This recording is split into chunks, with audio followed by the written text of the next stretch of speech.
Shalom, Assalamualaikum warahmatullahi wabarakatuh. Om Swastiastu, Namo Buddhaya, Salam Kebajikan. Perkenalkan, nama saya Junet Jessica Wekes. Saya mahasiswa Fakultas Ilmu Sosial dan Politik Universitas Samratulangi Manado, Angkatan 2021, kelas genap, dengan NIM 210811030134. Jadi ini adalah mata kuliah bahasa Indonesia dengan dosen pengampu. Yang pertama Dr. Anders Francesco MSI, kedua Dr. Anda Marlin Telapian MSI, dan yang ketiga Dr. Anda Zainal Imbang MU. Dalam video ini saya akan membahas materi yang ada pada bab 3, yaitu bahasa dan jenis surat dinas. Di sini sebelum kita masuk dalam cara-cara atau langkah-langkah dalam pembuatan surat dinas, kita harus mengetahui terlebih dahulu apa saja bagian-bagian yang ada pada surat dinas. Yang pertama, ada kepala surat atau kop surat, kedua tanggal surat, ketiga nomor surat, keempat sifat surat, kelima lampiran, keenam hal atau perihal, ketujuh alamat dalam, kedelapan kalimat pembuka, kesembilan isi surat, kesepuluh kalimat penutup, 11 nama jabatan, 12 NIP tanda tangan dan cap identitas, ke-13 tembusan. Selanjutnya kita masuk pada bagian yang pertama, yaitu kepala surat atau kop surat. Merupakan identitas singkat tentang kantor, perusahaan, organisasi, dan sejenisnya yang mengirimkan surat resmi. Dalam kepala surat berisi logo, nama instansi, nomor telepon, kode pos, dan alamat email serta alamat media sosial. Contoh kop surat bisa kita lihat pada halaman berikutnya. Jadi, ini merupakan contoh kop surat. Dalam kop surat ini, kita harus memperhatikan bagian tersebut. Dalam penulisan kepala surat yang baik dan benar, alamat jalan tidak boleh disingkat. Misalnya JL, penulisan alamat harus ditulis selengkap mungkin.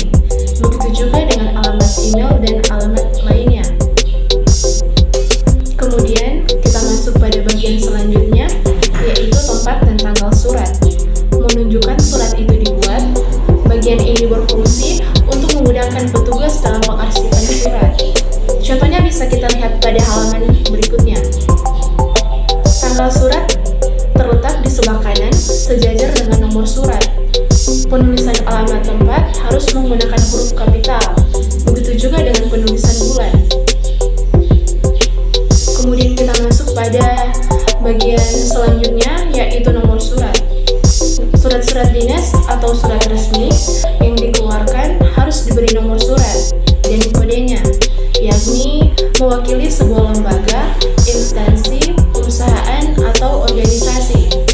Contohnya bisa kita lihat pada halaman berikutnya. Ya, jadi ini adalah contoh nomor surat beserta keterangan dari setiap nomor-nomor yang ada. Selanjutnya kita masuk pada bagian lampiran. Merupakan bagian penjelas yang menginformasikan bahwa ada sejumlah berkas atau dokumen yang disertakan dalam surat tersebut. Contoh lampiran ini bisa kita lihat pada layar halaman selanjutnya. Jadi ini merupakan contoh dari lampiran dalam surat dinas. Selanjutnya kita masuk pada bagian selanjutnya, yaitu hal atau perihal. Memuat isi atau pokok surat karena merupakan intisari isi surat. Hal atau perihal cukup ditulis sesingkat mungkin. Teman-teman bisa lihat pada layar, ini merupakan contoh dari hal atau perihal.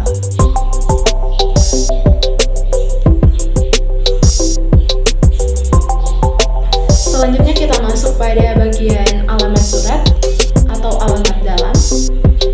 Penulisan alamat pada alamat surat sebaiknya sama lengkapnya seperti penulisan pada sampul surat.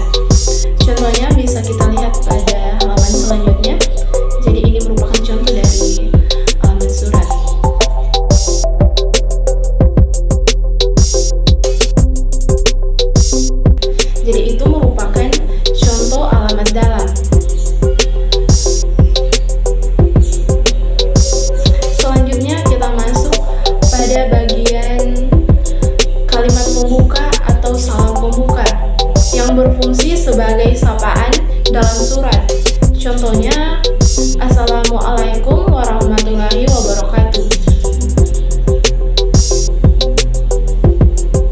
Kemudian kita masuk pada bagian selanjutnya, yaitu isi surat.